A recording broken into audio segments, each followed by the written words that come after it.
Hey, this is Jacqueline from Lichen Sclerosus Support Network, where our mission is to empower people with lichen sclerosus by providing evidence based education and support so that we can live in a world where those affected by lichen sclerosus are informed, educated, and get diagnosed early. If you find the information in these videos helpful, please consider donating your time or money so that we can continue our LS education and support efforts. Now, today we are joined by the wonderful Dr. Sophie Rees, and we are going to be talking all about her research on the topic of missed opportunities in healthcare spaces when it comes to the diagnosis, treatment, and care for people with lichen sclerosus. Dr. Sophie Rees is a medical sociologist and applied health researcher whose main research interest is vulval disease, in particular lichen sclerosus, at the University of Bristol in the UK. She was the chief investigator of a mixed methods study called Living with Lichen Sclerosus, which explored the experience of living with LS through focus groups, interviews, and a survey. She then created a short film based on these interview findings, which was geared towards healthcare providers to help them gain a deeper understanding of what it's like to live with LS. So I know this is going to be a wonderful conversation. I hope you find it just as engaging as I did.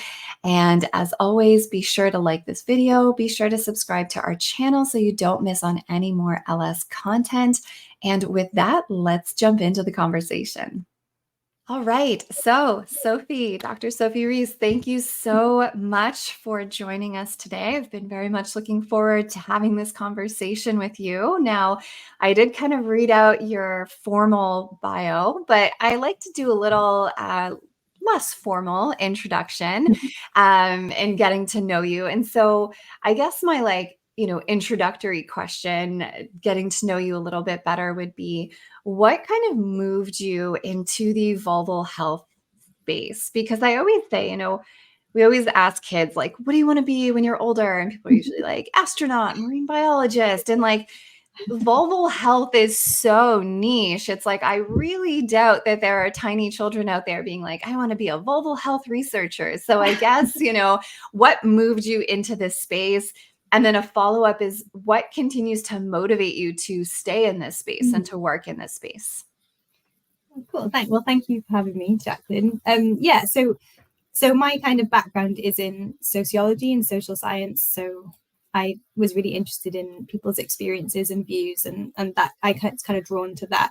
And I did my PhD was about young women with breast cancer. So I've always been, I guess, interested in like women's health kind of side of things. So, and then my lovely mum was diagnosed with LS more than 10 years ago now, quite a while ago. And kind of me being me, the researcher, I kind of probably when I was on the phone to her, started Googling, looking on Google Scholar and PubMed and these databases to see what evidence there was and what was out there. So that's kind of how I got interested in LS specifically and vulval disorders. And what motivates me to stay is people like yourself, Jacqueline, the kind of the amazing conversations I have with patients and the kind of heartbreaking and anger-inducing stories that I hear, and just especially with LS, because a lot of doctors who are specialists will tell you that it's quite an easy diagnosis to make. Yeah. So it feels really frustrating, when you're hearing these stories all the time and heartbreaking. So, and I guess maybe I have a personal interest, kind of wanting to improve things for women like me and my mum and make things better for everyone. I don't know if I'm going to get there, but just try and make a little bit of a difference, I guess. And I've been lucky to get research funded, which meant I could stay in this field because it is a challenge. It's a small field and it's very niche. You talk to people, they don't know what it is. And so I kind of have like a day job, which is, research in other things. And then part of my time, luckily, is funded to do this kind of research. So yeah, hopefully that gives you an idea. Yeah, no, that's fantastic. And I'm personally grateful that they are funding your research because it's incredibly important. And I know how hard it is to fund these types of studies. We really have to fight for it because it is so niche, because it's still kind of coded as rare. a lot of, funding agencies are just kind of like, we'll give it to, vulvodynia or, more commonly known vulval disorders. So vulval lichen sclerosus, I still feel, we have to fight a little bit harder. So I'm really grateful that you are getting the funding, because the research that you are doing is incredibly important and incredibly impactful. And that's what we're going to kind of dive into. And we're specifically looking at your paper, Living with Vulval Lichen Sclerosus, a qualitative interview study. And we're going to be talking primarily about missed opportunities, but we're going to kind of go through the whole paper in a sense, because I think there's a lot of really interesting intersections that we can talk about. But before we kind of get into the heart of the study and kind of what you found, in the title itself, right, it's a qualitative study. And I'm mindful that maybe not everybody knows what that means. So can you maybe, tell us what is qualitative research, and maybe how does that contrast with quantitative research? Yeah, absolutely. Yeah. So I specialize in qualitative research, which is a type of method that involves collecting data that's textual rather than numerical, which is just a fancy way of saying like words rather than numbers. So we're usually not asking questions that can be answered with like percentages and like probabilities and that kind of thing, like numbers. We're interested in things like meaning and experience, and kind of often we're asking like why something is happening. So it comes kind of from social science. So even though I work in the medical context, I study like social phenomena. Yeah. And so it's really about kind of centering the person. So it comes, actually, a lot of it, I could talk about the history of it, but it kind of comes through sort of feminist thinking as well, and kind of like, rather than sort of making these grand sort of assumptions about the world based on like numbers and data and survey data, it's like, well, why don't we actually ask people, and they can tell us about their experience, and they have the knowledge that we need to maybe improve their lives, or help them improve their lives, or do something, take action to improve things. So it's really, so the easiest way to understand it, I think, is that we use things like interviews and focus groups and observations. It's like, what is really happening, and how do people feel about it? How do people make sense of their world? And yeah, so it's kind of like, it can illuminate the kind of dark corners of sort of, especially in medicine, like, okay, like treatment in, clinical outcome out. What kind of happens in the middle there of, why do people use their treatment? Why, or what hinders them? Like that, for example, like that kind of thing. So hopefully that explains That's it. a perfect explanation. And this is exactly why I love qualitative research. I love both. I love all types of research. And I think that we need both in the area of LS. So, when we talk about quantitative research, we're often looking at those surveys that might be graded on a scale, 1 to 5, explain this. And then you get the outcome. And I often, the way that my brain works is I get curious about the outcome, and I ask exactly what you said. Why though? Why do we have this result? Why, whatever that result is, why? And getting that result in a quantitative way is really, really challenging. And so I love that then qualitative research can come in and work with quantitative research and kind of drag out some of those whys. And then those whys can also be helpful later when building out interventions to improve quality of care. So I think there's a place for both. And I love when both kind of coexist and work together. So I'm very grateful for all of the, qualitative research that you're doing. And I also love the person-centeredness of it. And I think that really comes through if anybody watching wants to read this paper, or any other qualitative research in VLS. It really comes through the person-centeredness of it. When you're reading the quotes, it's hard not to feel the person-centeredness. And I think from a patient perspective, that can feel very comforting and very validating to read through that, because we're not a number in these studies, right? And, not to dismiss quantitative research in that sense, but just as a person reading, as a person with LS reading through these studies, it can feel very validating and very comforting. So I think we need both, obviously. We clearly, like, they both have different like strengths and limitations. That's it. But I do think you're right, like stories can be really powerful to make change. So can numbers, don't get me wrong. Like there's lots of like important numbers that we need to know for in relation to LS, but I think sometimes it's more memorable if it's connected with a story. And we can just make the person like more, really explore like their experience and make them the center of it, rather than just, like you say, just having them as a number. I think it can be really powerful. Yeah, I totally agree. So in terms of this study, what kind of motivated you and the authors to conduct this? Was there something in particular that kind of had a light bulb moment where you were like, we need to be asking these questions, we need to dig deeper into this topic? Yeah, well, it's kind of what I already said about sort of, that coming from that sort of personal experience. But then I looked at all the literature in a more systematic way. So in 2019, I published a systematic review, which is just when you systematically review what literature there is. Mhm. And we found 3 publications that had exclusively looked at LS using qualitative methods. And 2 of those were from the same study that was about people who'd had surgery, so like motivations and experiences of surgery for LS, which is obviously applies to quite a small group of people. So a really useful study, but quite specific. And then another one was an analysis of forum posts. So it really felt like, Right. and I really believe that understanding their people's experiences is the first step to kind of helping them and identifying their unmet needs. So Yeah.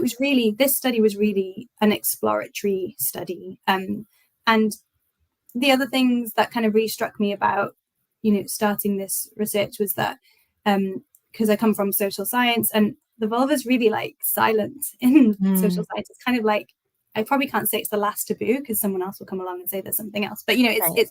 it lasts, like, it's kind of like a frontier. Like, we really don't have much about it. Mm.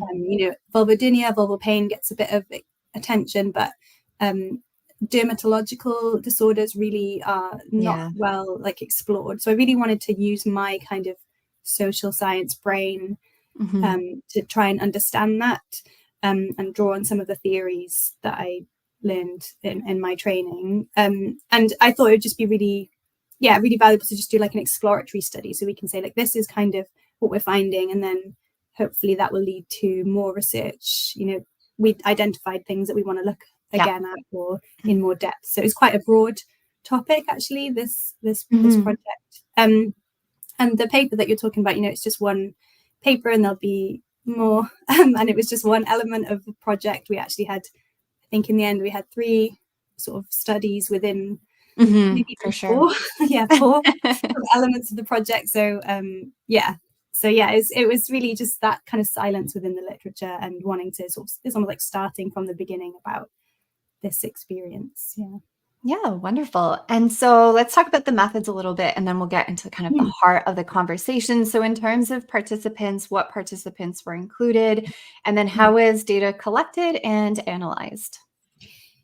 So the participants were all kind of so basically we recruited through social media and support groups, so online support groups. Important context is this was funded in 2020, so people weren't really Ah, going out and about. So we did try to recruit through kind of like community centers and mhm. churches and temples and mosques, but we didn't get anyone that way. So they were sort of people who were accessing kind of information online already about LS. And in the end, we had 19 participants, and they took part in an interview, and it was either telephone or telephone or a video call like this. Mhm. And so the interviews were really open. It was really kind of like, tell us your story. We had a list of questions, Yeah. but it was really led by the participants themselves. And so it was really kind of anyone who self-reported to us. So we didn't recruit through like doctors' offices or Right, right. clinical lists. It was people who told us they had a Mhm. diagnosis of LS, and we like listened to their stories. So, and they had, anything from sort of, they were diagnosed like a few months ago to like, I can't remember what, I think it was like 20 years or something. It was, Wow, so yeah. it's quite a big range of experience there. And they were all based in the UK. Mhm. Um, I think that sums it up. Yeah, and then, data collection. So once you got those interviews, what Mhm. are you doing with the stories that you're getting? Mhm. And then how are you kind of analyzing those to kind of get at, those questions that motivated the study in the first place?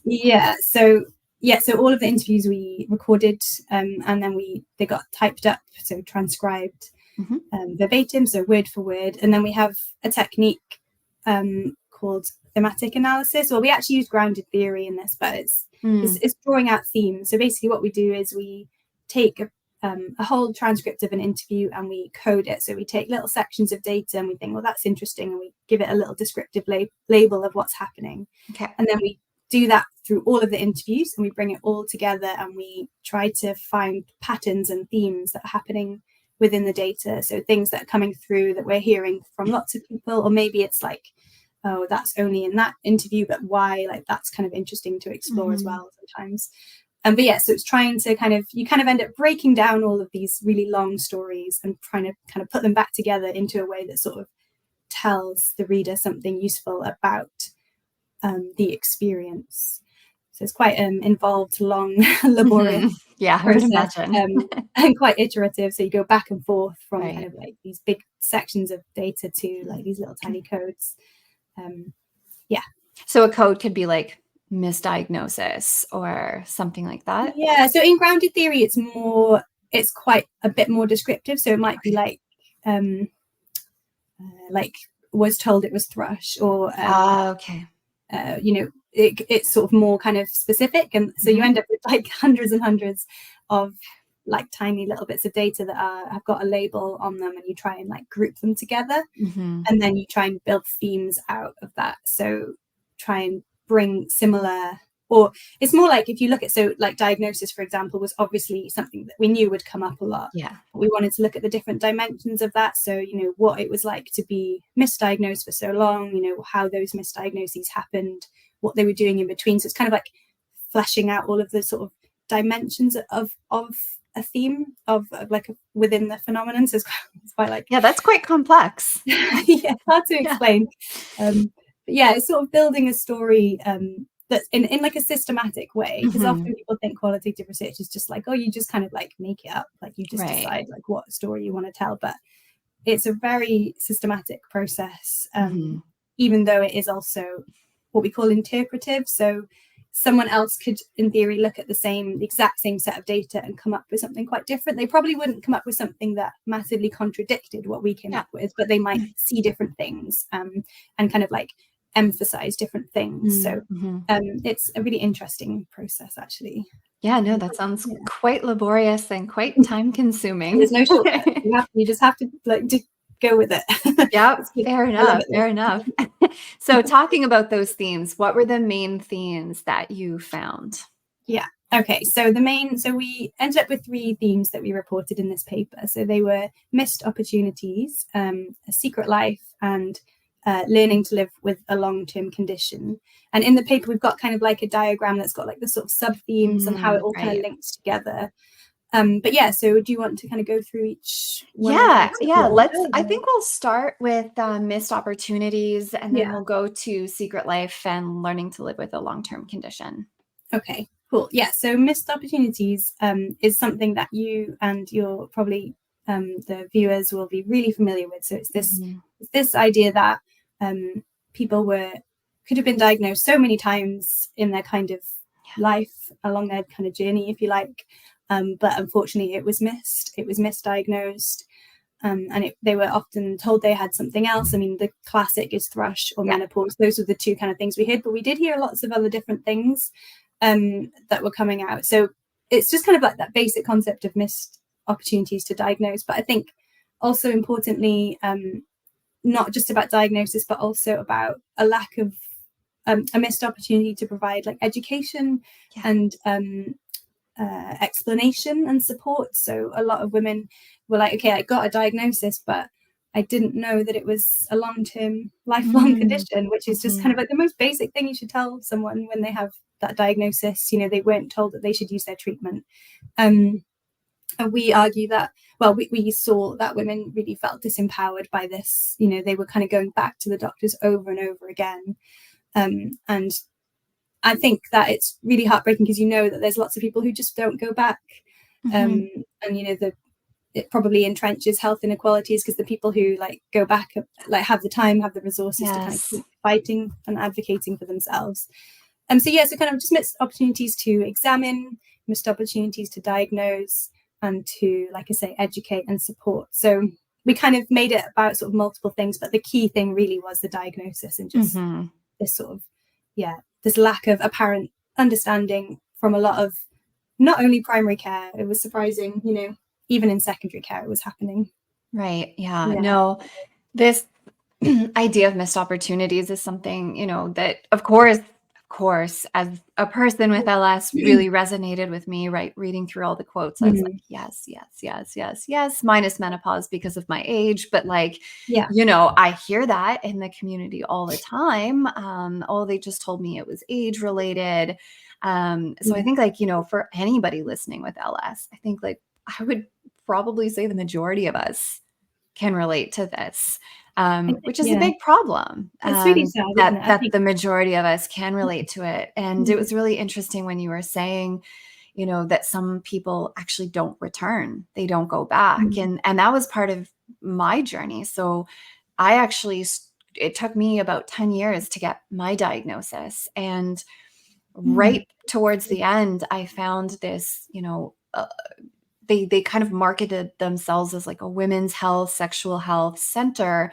And prior to this, I'd been seeing like GPs and gynecologists. So I thought, oh, maybe this is the place. Like they Mm. seem more specialized, more equipped to deal with, the issues that I'm struggling with. And so I started to feel hopeful again. Mm. And I went bright and early. I was like the first person in the door. And the doctor did do a clinical exam and actually took their time examining my vulva. And then afterwards, get dressed and we'll chat. And basically, they were like, yeah, so there's nothing wrong with you and I can't help you. And I don't have anything I can give you. So that's it. Thank you for coming. And then actually, as I was leaving, like opened the door to leave, she said, oh, well, you could have multiple sclerosis. But anyways, I can't help you with that. So have a good day, which was Wow. very terrifying, Oh, in particular because my mom had multiple sclerosis. all right. And so knowing that I have that kind of predisposition to potentially have it was like extra scary, and watching what she had been through, because my mother was Mm. quite ill. She was one of those people that was like wheelchair bound and really had a tough time Mm. with it. So I was like, wow, not only do I have no help with this vulvar issue, but now I could have multiple sclerosis. Anyways, I left that center thinking, okay, that's it. I'm Mm. done. Yeah. I am no longer going to seek, medical care for this issue. At this point, it had been 10 years of being told, it's in my head, you're just too stressed, you're just too anxious, your partner's too big. And I was like, I'm tired. I'm tired of this. And clearly it's me and not them. I'm the problem. Mm. There's nothing wrong with me, and I just need to get over this and live with it. And I basically resigned. I was like, that's it. I'm not going to go see doctors. Maybe I'll see a doctor, if my throat hurts or my back hurts. But in terms of like genital pelvic issues, I'm done. And thankfully, obviously, that wasn't the end of my Yeah. story. I did see my GP a couple weeks later, but I saw her for my back pain. And I was like, and I made an offhand comment about my vulval symptoms, and she was like, wait, hmm? We'll go back to your back, but tell me about this. And I was Yeah. like, okay. And she was like, would you mind if I examined you? Because I'd like to be the one as your, doctor to tell you Mm. this is nothing. So I said, oh, I mean, I'm already here. Why not? So I get into the stirrups and she walks into the room to do the exam. And I think it was like 3 seconds that she looked at my vulva and was like, Jacqueline, you have lichen sclerosus. Mm. And then, of course, she did a more thorough exam and she was like, this is definitely LS. And at that point, the vulva was all white. I had complete labial agglutination. Like they were totally lost. The hood of my clitoris was scarred over. And it's just like, how did a women's health center that allegedly specializes in, vulvovaginal genital pelvic issues miss that? Like, when we talk about like mild cases of LS, well, Mm. maybe no clinical signs really present yet, and it's kind of trickier to diagnose. That's one thing. But I literally lost all of my anatomy. It was all white. It was all thick and scarred. Like how did so many doctors see that? I And don't know how you explain that. I really don't. I just it was just like, she was unbelievable. just like, this is classic LS. So much so that I know she was like, we don't even need to biopsy you. Yeah. Like this is, Yeah. it's so Well, advanced that it's so clear. Like you literally have all of the signs at this point. mm, Like there's no need to biopsy. The signs and the symptoms match. But yeah, again, like missed opportunities along that 10 years, like all mm, of those doctors. And I'm sure that initially when I presented with symptoms, it wasn't as obvious. But towards the mm, end, it was like, how did everybody miss that? yeah. And I hear that a Yeah. lot. And I'm sure you've heard that too, where people are like, how come they didn't say anything? Yeah, I Like, mean, all the kind of, incidental opportunities, like cervical screening, mhm, giving birth, yes. all these kind of things where someone is getting up close and personal with your Mm, vulva and they haven't spotted it. I mean, those nurses and not specialists, I guess, in skin and vulva. So, you can kind of forgive them. But I think from the patient, from the woman's perspective, it's just like, you look like all these women, people have looked at me all these many times, like why have they never picked up on it? So I think, yeah, and it's really interesting what you said about the kind of offhand comment, because that's really common. It's not like something I've made it like discovered in my research. It's really well known that often, like, the kind of, as the patient's leaving the doctor's office, like they call it like the doorknob sort of moment, where they've got their hand on the door yeah, handle and they say, oh, actually, doctor, I just wanted to mention this. And that is often like the thing that they really, really need help with. And like yeah. it's kind of, I know it's quite in a lot of research about like domestic violence and things like that, Mhm, like it's like, oh, that's happening and you really need help with it, or maybe like mental health things. So it's really common that like that just is like the offhand thing that it comes. interesting. Yeah. Yeah. And another thing that I wanted to say about sort of about what we found was that a lot of the time when participants were saying that they had been diagnosed quite quickly, because we did have a couple. Mhm. I mean, actually, even if they weren't diagnosed quickly, but when they were diagnosed, they often spoke about it in terms of like, oh, I was so lucky. And it was like, it was framed as like a chance. Like it just so happened that that day Mm, they had a locum. Well, that means like someone who rotates around, they're right. not a permanent member of staff there, doctor in, and she happened to be like an expert in women's health, or like happened to be a dermatologist or have specialist training. And you just kind of think, well, it shouldn't be you're Mhm, lucky, right. it should be that this is just what we expect. Mhm. So I just wanted to kind of mention that. Yeah, I And hear that too in yeah, support spaces where people will come on literally in tears talking about their story, but saying, through like muffled tears and sobs saying, "But I know I'm lucky because I'm hearing mm, all of you say 10, 20 years."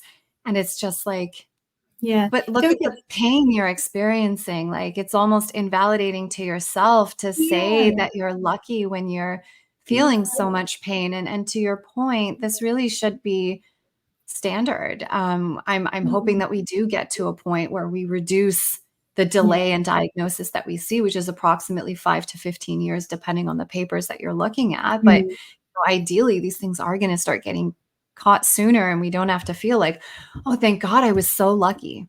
Thank yeah, God it was just the right day, the right person, the right time. yeah. And instead, it's just, okay. I went to the doctor and this is what I have. Yeah. I Mhm. think I think a big one for me is getting people to sort of advocate for themselves. And I think we shouldn't have to do it, and it pains the kind of, sociologist in me. But I think the Mhm. self advocacy thing at the moment is just where we're at. And Yeah.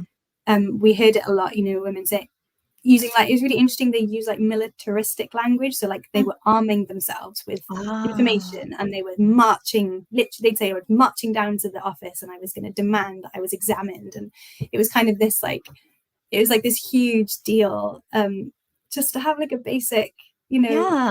healthcare appointment, essentially. But yeah, those kind of things aren't standard at the moment, unfortunately. And I think, like I've already mentioned, this, it increases health inequalities, and Mhm. people who have the time and the resources to do that get diagnosed but faster. But yeah, obviously everybody in our study had been diagnosed eventually, so there are, those are kind of, it's really interesting because we could get their stories looking back and how it got to that point.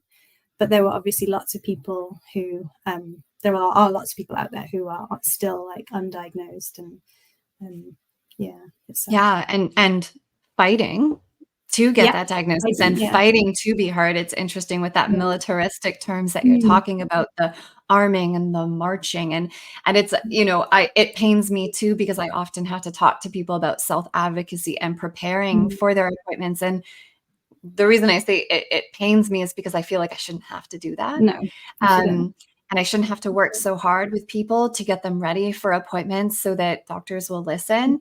But again, this just really ties into those missed opportunities. Like, how many Mm. times have I heard, being denied a basic clinical examination of the vulva, Mm. which blows my mind, because that is a missed opportunity, because all of these vulvar skin diseases require, Yeah. you got to look at the skin, because Yeah. almost every vulvovaginal condition is going to have itch and pain as a component. So how can you diagnose thrush without even looking at the vulva? How can you diagnose herpes, which is Yeah. another common one, without looking at the Without vulva looking. and swabbing the lesions? Mm. How do you just diagnose, somebody with herpes with their pants on, sitting in the chair, telling you that their vulva Mm. hurts and that it hurts when they have sex? And these are just other missed opportunities. Yeah. Maybe if you actually did an exam and looked at the skin, you would have realized something is off. You would have realized this is not a cluster of herpes blisters, Mm.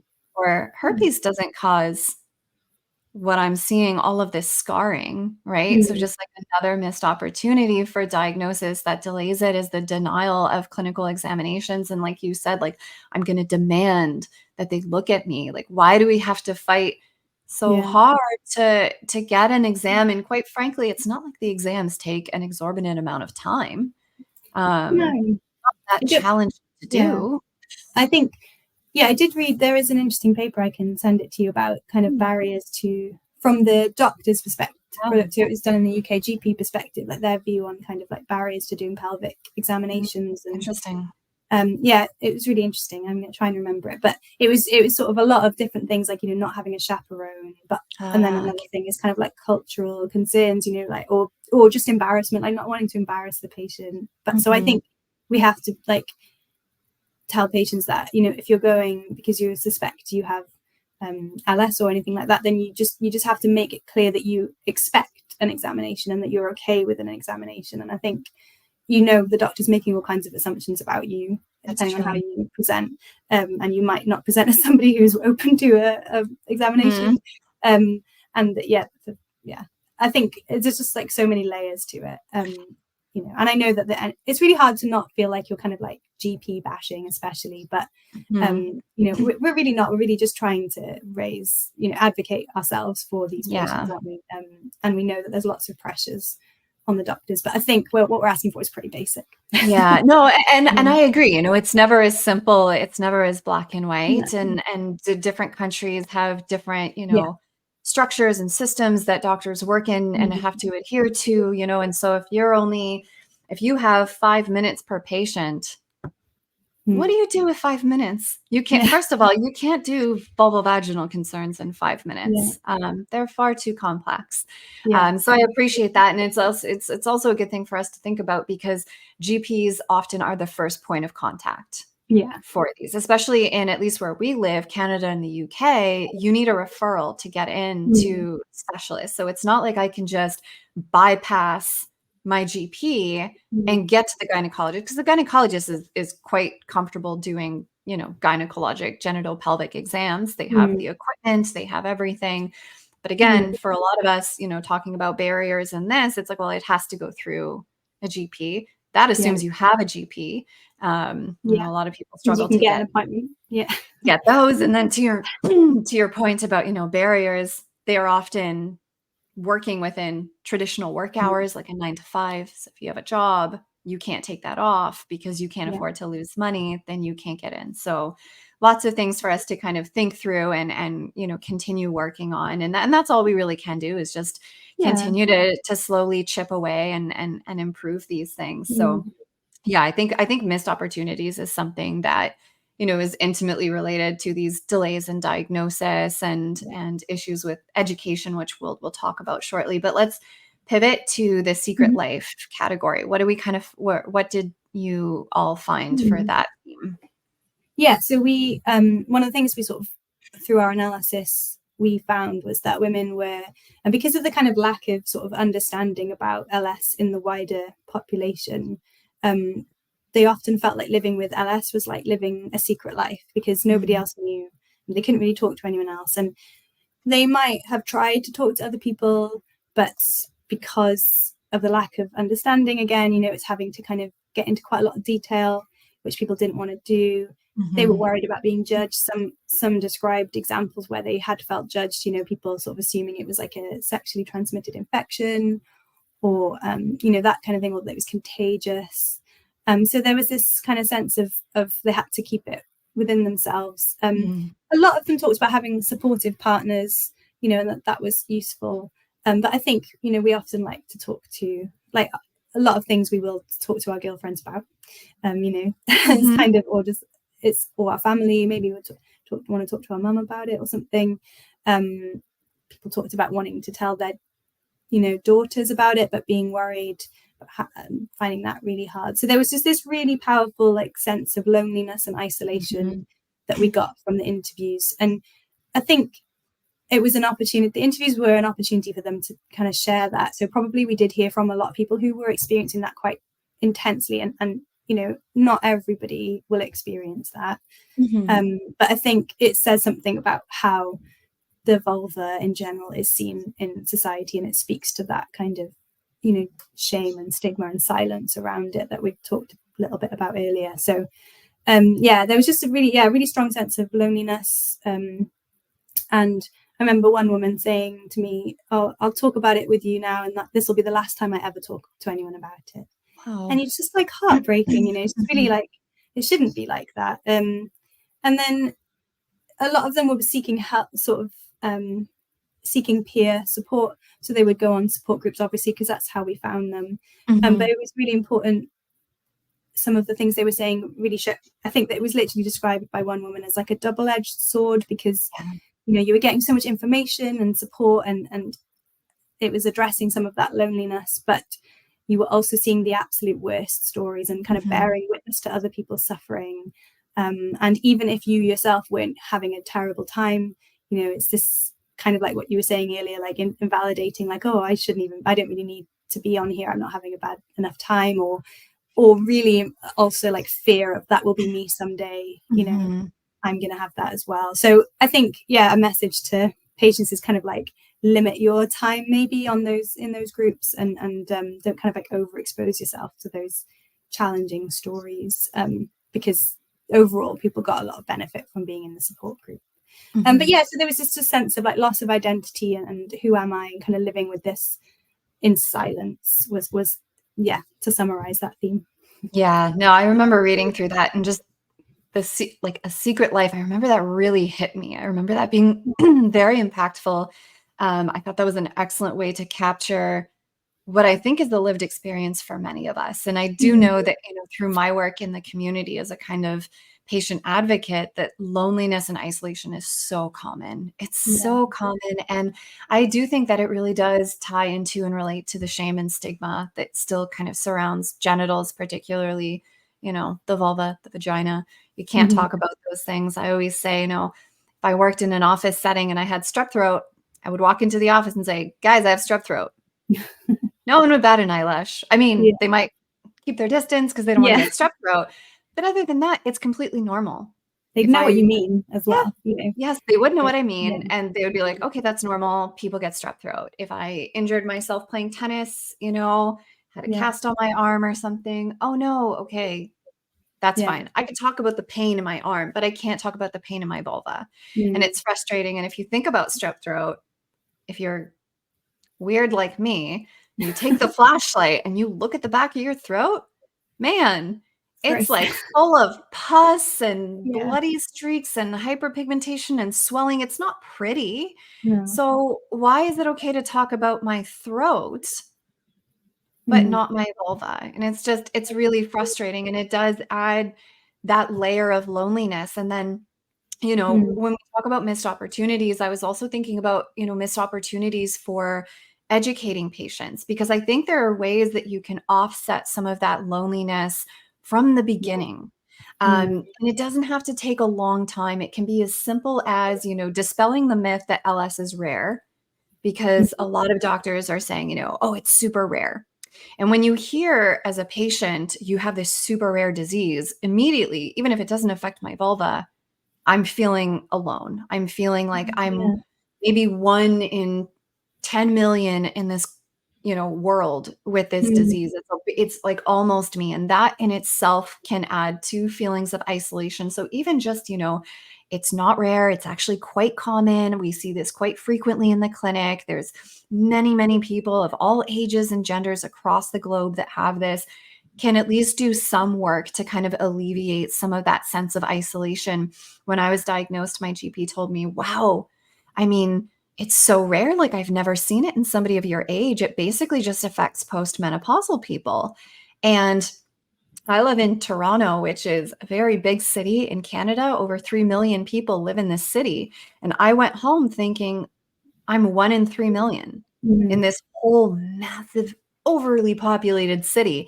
I am the only person with this condition. And that made me feel so alone. And then feeling like I was the only young person with this added, another layer of that feeling of isolation and aloneness. And it's just like, that could have been so different had, she just said, oh, this is super common. A lot of people get this, and young people get this too. So it didn't feel so like profoundly, oh, it's just you over there. So, when we talk about missed opportunities, it's like, that also is how do you talk to your patient, and what's the language you use in conveying the information that you do. Because I think, feeling like this is super rare, it plays into that feeling of loneliness. And then add that to the stigma that surrounds our genitals. That only makes it harder to talk about. Like I said, you can't go into the office and just openly declare and start talking about your vulva. I mean, I wish you could, because it's just a body part like any other body part, and every other body part is okay to talk about. And it's just like, I wish, I wish we could, but it does. And then, I think telling people there are support groups out there, those can be helpful. But then to your point, just be mindful of how you engage in those support spaces, because, I think the double-edged sword is a really good way to frame it, because you're going to get everything on there. You're going to get success stories. You're going to get product recommendations. You're going to get, venting. You're going to hear about cases that progress to cancer and everything in between. And it can be a very scary, very overwhelming place. And it can also feel very positive in that you see these groups like Vulval Cancer UK Awareness that have over 10K members. That does, again, help to kind of alleviate the sense of it's just me, because you're seeing, oh, UK alone, we've got like 10,000 people. That can help me feel less alone. But then if I'm so engaged that it's starting to trigger, anxiety, then we have to think about like maybe stepping away, maybe setting a timer. Okay, I engage 30 minutes a week. I do 1 post per week or something like that. But, we're all different in what we need with respect to support. So I always think about, mindfully engaging in a way that is supportive for you. And sometimes supportive for you is actually disengaging initially. And that's what I needed to do, because it was too overwhelming. And support spaces are good, but some of us also just want to talk to our friends, talk to our family. And I think that's what comes out in The Secret Life, is that, we can talk to the support spaces because they're safe, because other people have LS. But why can't I just be open and talk to, my support that's here, my friends, my family, my colleagues? Why can't I talk to them? And so I think that's something that people struggle with. And I remember one woman saying, half a dozen of my friends might have it, but we don't talk about it. And for opening up to others, they might say, I think there was an example of someone who that happened to, like they told a very close friend, and their close friend had said, oh, I have that too. So they had the same diagnosis, and they could, I mean, that's not very common probably, but it is. If we think it occurs in 1 in 100 women, that's pretty common. If you think about like all of the people you've encountered in your life, like it's really not that rare. I think that's such a good point, Jacqueline, that it is just telling people this isn't, but you not using the rare disease language could just be so powerful. I think Or And I like, think, you're so young. How could this never oh, happens to young people? When we know that it does, there's so much yeah, data that supports that. There's pediatric yeah, LS. Like, we know that's not true, but saying, gasp, you're so young. This yeah. only happens in And it, postmenopause. Again, yeah, it's makes you feel lonely, and it makes you feel like a weirdo. Like, you're not like, it makes 100%. you Yeah. feel just othered and, outside of the norm. And Mhm. I've got, it's not in this paper really, but I've got hopefully a paper coming out this year that's from the same set of interviews, but really looking at shame and stigma. And Nice. so I'd be happy to come back on and talk about that, Yeah, but I yeah, won't we go into should. That's too a much. really But important one, and I think one that deserves an yeah, entire conversation yeah, dedicated to it. So yes, definitely we'll have another conversation yeah, about that'd be that great. one. What about long-term living with a long-term condition? What were the Yeah, main findings there? so that was so we kind of were looking at this kind of from a sense of sort of the everyday life with LS and what it's like to kind of manage it, and I guess kind of drawing on my like social science background as well, like how does that shape how you think about yourself as well. But we Nice. were especially looking at sort of, so for this it was kind of around, so often when people were diagnosed they describe that they had experienced lots of different emotions, like obviously shock, sometimes shame, unfortunately, sometimes fear, anger that they hadn't been diagnosed sooner, Mm, depression sometimes, but also relief and happiness were mentioned as well. So this really strange kind of like mix of, which is I think common in people who it takes a long time to get diagnosed, because you're like, oh thank God I've now got an answer at least, and I've got a mhm, treatment, and things like that. So there was, but I think a lot of them were shocked at the idea of it being a lifelong condition, and they often would talk about sort of going and doing their own research, as they call it, so going and finding out everything that they can, reading everything that they can about LS. So that was really mhm. common as well. So it was kind of like they understood that they needed to self-manage it, I suppose. So they were kind of like trying to find out as much about it as they could, um, and then we also found that part of that as well was a sense of, I guess linked to that is like taking control of treatment. So Mhm. they were getting a lot of inconsistency from their health professionals, and they were reading other people who had been told to do things differently, and they were getting quite confused and frustrated. So in the end they were sort of doing their own trial and error and kind of like coming to figure out what worked for them, which I think is really, really common as well. Yeah. um, and then sort of looking at it kind of from the everyday life perspective, they talked about it as being high maintenance. So I don't know if you have this saying in Canada, but we say like going for a wee is like spending a penny, going to the toilet spending a penny. And I remember one woman saying, it's not spending a penny anymore, it's spending like £10, because you've just got so many things to do, the different like moisturizing Okay, I routines. get it. I So get suddenly it became like this kind of like expensive, if you like, sort of like the kind of opportunity cost and the kind of time Yeah. cost of maintaining vulval health, suddenly became sort of like a big focus of their everyday life. So just all the things they had to change. And again, this was happening in secret because they weren't telling others. So they're like drastically changing their lives. Some people, like, small things about their everyday Mhm. life that add up, don't they? And yeah, not being able to tell anyone else. So yeah, those are the kind of like dimensions of that theme that we looked at. Yeah, and again, I can relate to all of that. I mean, the first thing I did when I got home after being diagnosed, after calling my sister, my father, and my stepmother, was Google, because I was like, Yeah. "What is this?" Because I have no idea what just happened to me. Mm. And I think again, this is a missed opportunity to provide education to patients. And again, coming to that barriers that GPs and healthcare providers face, I can appreciate that they do not have 30 minutes to give a nice, Yeah. comprehensive, explanation, especially on the first visit. However, what they could do that would take, a minute is point to safe evidence-based research or resources to learn Mm. more. Because one of the dangers of Google is that you're going to find everything and anything. Yeah. So not all of it is going to be evidence-based. There's a lot of misinformation out there. There's a lot of confusing information, talking about like, well, someone does this, but I was told to do this. What is going on? Like someone else said this, their doctor does this. That gets really overwhelming. So if you can point to a safe, evidence-based, resource that they can learn about it in a safe, controlled way, that takes a minute to say, here's the resource that you can go to on your own time, take your time, work through this, ask questions at your follow-ups or whatever. But I think even that would be better than just, what I was seeing at first, which was essentially just horror story after horror story, images that shocked me. I mean, like, it was so damaging to my mental health to go down that Google search. And I think that if it was streamlined and I had a more safe route that I could just follow to get that information versus having to weed out misinformation and things that just were triggering and scary, I think that would have been a lot more supportive and maybe even alleviated some of the confusion around diagnosis and all of that. So yeah.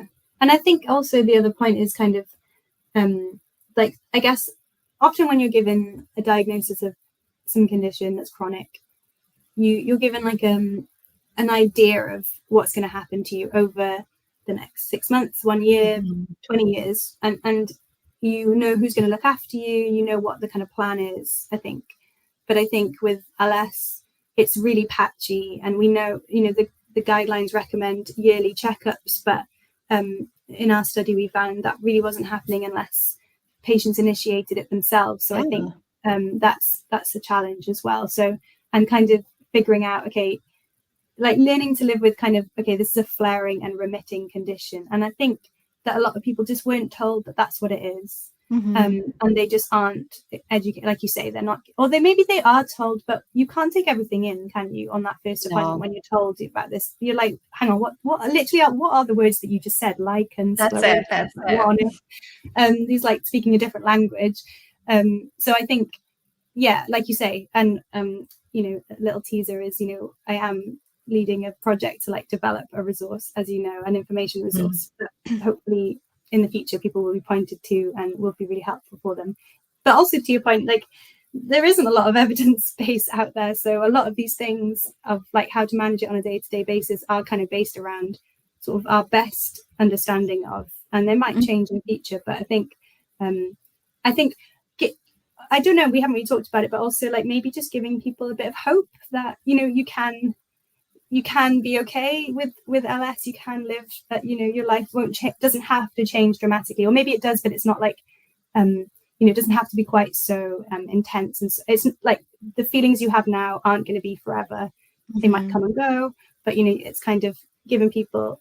I think it was your post the other day, Jacqueline, about like, why aren't there many like positive stories? Right, and I've heard that before as well. And it's really hard when you're like doing this kind of research, because you obviously hear all the bad stuff. That's it. They have a lot to say, and you also like really, you feel so struck by those stories that you want to get them out there. But I think it's something we need to work on as researchers. Actually, is kind of like sharing those more positive stories. But sorry, I went off on a tangent. But yeah, there's all these kind of like aspects to like how it changes your life, and yeah, so that was what we wanted to capture in that theme. Yeah, I almost wish that's how they closed, like right as you kind of are like, okay, and I took my prescription and I'm about to head out the door. Like, I almost wish it was just like a quick, I can appreciate how scary and overwhelming this is, but you're going to be okay. This condition can be well managed. There's lots of people that, get into remission, live full, happy, healthy lives. And, again, leave them with some support resources. And that's kind of like the last message they get, because it is true. I always talk about my diagnosis story, and I'm like, I dissociated at one point. And so like, even if they were telling me things, like maybe they did give me good information, I don't know. So again, but like, if we do point to say like your resource, for instance, well, then even if I dissociated partially, or I didn't quite remember, I have a physical, tangible resource that I know is trustworthy and safe that I can then explore on my own time. So yeah, definitely looking forward to that. Okay, a couple quick things before we close out. What would you say are some of the clinical implications of this study that you want to highlight?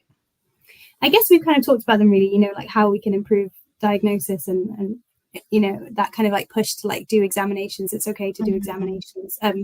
And I know that Ros Simpson's doing some work on improving diagnosis of LS in primary care. So she's creating a diagnostic tool for that. So hopefully that will come into, at least in the UK, and maybe it will have be implemented elsewhere as well. I guess the clinical implications of missed opportunities really is kind of that, as well as the obvious, like, disease progression, like what happened to you because it was missed early on. It makes it harder, right, to deal with it once you do get a diagnosis and you get the right treatment. And some of those things are irreversible. And also, I think the impact on people's mental health, the anxiety and depression that can occur as a result of, first of all, not being heard, but then even when you get the diagnosis, dealing with it. We know that it can have a really big impact on people's mental health. So I think, I think there's so many reasons, obviously, to improve diagnosis, but and address those missed opportunities, both for diagnosis and education and support. And I guess maybe not a clinical implication, but like a public health implication is we really need better awareness and understanding of the vulva in general. It's like vulval anatomy, basic understanding. So many women say, like, I didn't know anything but thrush could happen. That's like, we know about thrush and that's it. It's just not good enough. Like, I think there needs to be a public health and a cultural shift, really, which is hard to do, but we can aim for it. So I'd say those were the kind of headlines, I guess, for the clinical implications. I'd be interested to hear, like, if you think there are any others that you. Yeah, no, I mean, I think part of why this paper got me so excited was because of all the implications that I think come out of it, and all of the opportunities that arise for us to create, more interventions, more programs to help offset and alleviate a lot of these issues. To your point about diagnosis, we do know that the longer it takes to get diagnosed, the harder it is to get things under control. There was a study that was recently published a couple months ago looking at, is there an ideal kind of therapeutic window to diagnose people such that you can kind of get rid of the symptoms and signs and even kind of reverse some of those signs. And the earlier you are caught, the chances of better managing those aspects of the disease do increase. And for them, I think the window was 13 months, which we're nowhere near yet, right? But again, if we flip this as a positive, it's an opportunity for us to do more work to get those kind of time, delayed diagnosis times significantly down, so we can start catching people in that 13-month. And it's starting to happen. Like in LSSN support groups, we're seeing more and more people say, I was diagnosed, 4 months ago, 2 months ago, 6 months ago. So it's starting, but we just want to see that on a more global, more widespread scale. We want that to be the norm, not the 5 to 15 years that we see. I also just want to say that, again, I said it at the beginning, but as a patient reading this paper was just so validating. And so if anyone does want to read through it, it can be very validating to read. So I like that. And again, I just really like the potential that this paper has for developing interventions to help improve quality of life downstream. And we can't have those interventions without this type of research, because it wouldn't even be on our radar. So we need this research to bring out these issues and where are our trouble spots so that we can kind of work to develop things to improve that for patients and for providers too. They have their own unique challenges in this conversation, as you mentioned before. But before we wrap things up, is there anything that you wanted to say but didn't have an opportunity to say that you would like to kind of highlight now? Well, one thing I did want to highlight actually is that, so we also did, as part of the project, a survey with patients through primary care. So they were people registered at GP practices who had LS. We sent them a survey, and we got quite a lot of responses. But one thing I wanted to highlight, and that's not published yet, but it will be soon. And one thing I wanted to highlight from that was that I think we had 161 people answer the question about whether they were accessing a support group, and only 11 were. So that's 7%. So I think it's a really good reminder to us, because we work in this space of like social media, raising awareness, that a lot of people aren't accessing that support. Maybe they don't need to.